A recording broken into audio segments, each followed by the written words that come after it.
So I was driving home the other day, and the Lord gave me this analogy. So I stopped and I picked up some red food dye, and I'd like to show you what He showed me, because I had this question in my heart about why it seems like some Christians can walk in the fire, and some Christians just kind of don't, and kind of what happens. So let's just start by saying, here's us when we are in the world without Jesus, and when we get saved, what God does is He puts us under the flow of His presence. This flow of God's presence is always running. No matter where we are in the world, His flow of presence is always running. So we get saved, and He starts to wash us clean with this flow of His presence. Now, this is called sanctification. It takes time, but as we stand under His presence, we eventually start to become washed of all unrighteousness. Excuse me. So that cleansing starts to take place until eventually we are cleansed of all unrighteousness.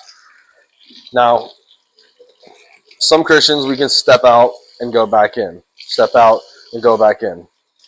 But now, excuse the dirty dishes in the sink.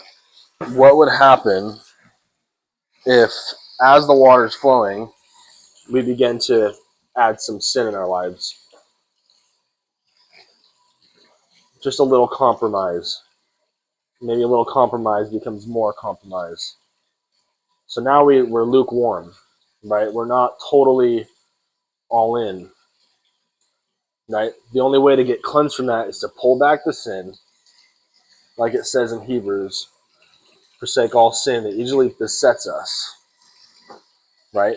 And then what happens if I just completely step out? If we step out and then we start to go back into our sinful habits and routines, we're defiled again. And only when we stand under the flow of God's presence, under the flow of God's word, are we able to start that sanctification process. I mean, God is always working on us, and He's going to budge us to stand underneath this flow of His presence and His love and His grace, right? So my encouragement to you today, and sometimes you got to just say, Lord, dump me out, fill me up. And I think He does all that in different areas of our lives for different people at different times. But He knows what we need. So my encouragement to you today is to stand under the flow of His presence, His word, and in worship of Him. I hope you guys have a blessed day.